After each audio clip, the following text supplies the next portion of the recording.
Imagine a single diamond, so powerful kings went to war for it, empires rose and fell around it, and entire nations still fight over its ownership to this very day.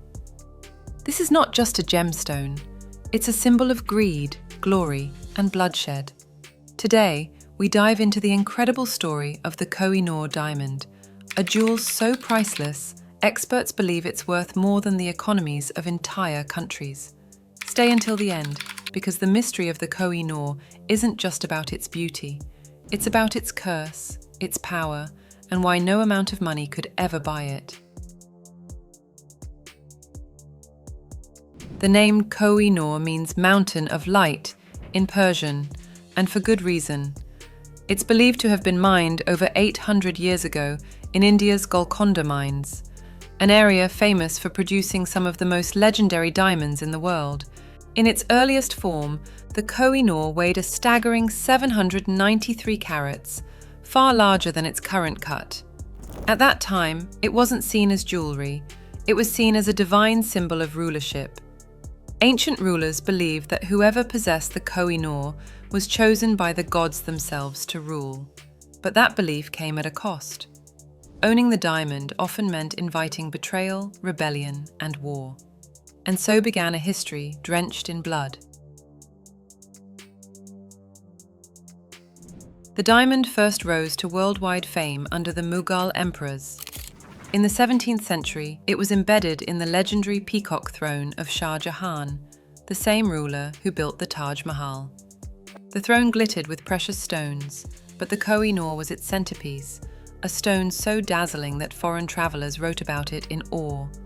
For the Mughals, it wasn't just treasure, it was proof of divine authority, a jewel to intimidate enemies and inspire loyalty.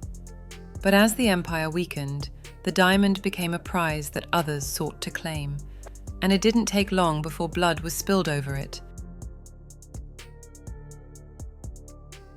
The Koh-i-Noor's path is unlike that of any other gem.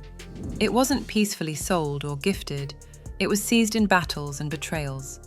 When Nader Shah of Persia invaded Delhi in 1739, he plundered the peacock throne, and with it, the Koh-i-Noor. Upon seeing the diamond, he reportedly exclaimed, "Koh-i-Noor!" And that name has lasted ever since. From Persia, the diamond traveled to Afghanistan and later fell into the hands of rulers in Punjab. Each time it changed owners, it brought with it violence, suffering, and collapse. Families were torn apart, kingdoms fell, wars were fought for the sole purpose of owning this stone. This bloody history gave rise to the legend of the curse of the Koh-i-Noor, a belief that the diamond brings misfortune to any man who wears it. The most controversial chapter in the diamond's history came in the mid-19th century. After the British annexation of Punjab in 1849, the diamond was ceded under the Treaty of Lahore. It was then shipped to Queen Victoria as a spoil of war. When it arrived in Britain, the diamond was recut from 186 carats to about 105 carats, drastically reducing its size but enhancing its brilliance. It was later set into the British Crown Jewels, where it remains today, mounted in the crown once worn by Queen Elizabeth, the Queen Mother, but its placement there sparked outrage. India, Pakistan, Iran, and Afghanistan have all demanded its return, calling it a stolen treasure. To this day, the Koh-i-Noor is at the center of diplomatic disputes. For centuries, the Koh-i-Noor has been surrounded by whispers of a deadly curse. Ancient chronicles warned that the diamond brought misfortune and tragedy to any man who dared to wear it, but fortune and safety to women. This belief was taken so seriously that even in the modern British monarchy, only queens and consorts have ever worn it. No king has ever dared place it on his crown, as if to avoid tempting fate itself. History only seems to strengthen this superstition. Afghan rulers who once held the diamond watched their kingdoms collapse in rebellion. Indian emperors, despite commanding immense power, lost dynasties shortly after the Koh-i-Noor passed into their possession. Even the British Empire, though not dethroned, faced unending waves of criticism, rebellion, and international disputes over the jewel's rightful ownership. Whether the curse is real or coincidence, the fear surrounding it adds a layer of dark mystery.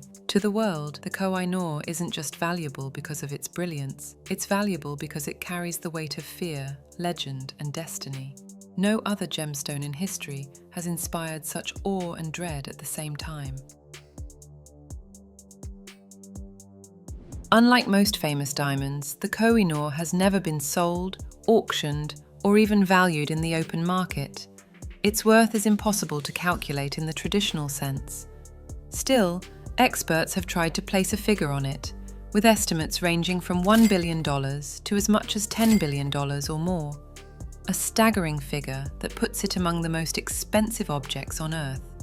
To truly understand its scale, compare it to entire nations. More than 30 countries today have an annual GDP lower than the estimated worth of this single diamond.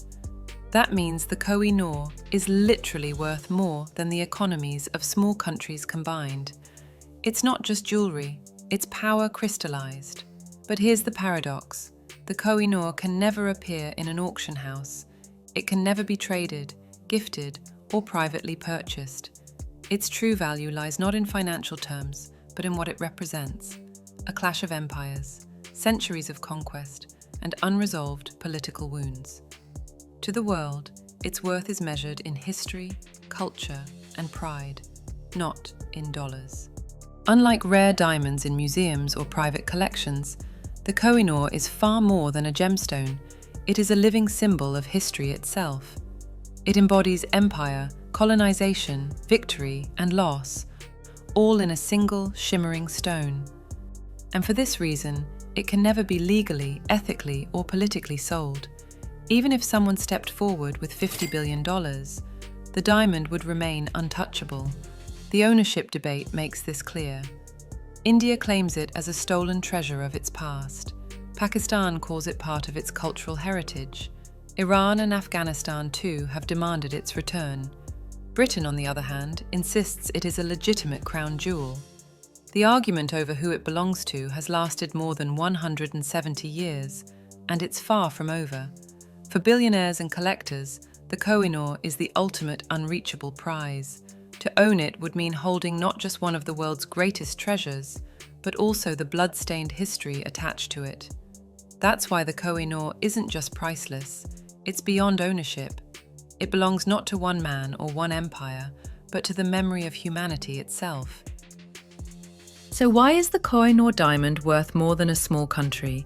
Because it's not just about the carats or clarity, it's about legacy, power, and a history written in blood and glory. It's the one treasure that no billionaire, no matter how wealthy, could ever own. If you enjoyed uncovering the story of this legendary diamond, make sure to hit that subscribe button and turn on notifications. We bring you the world's most exclusive and extraordinary treasures every week.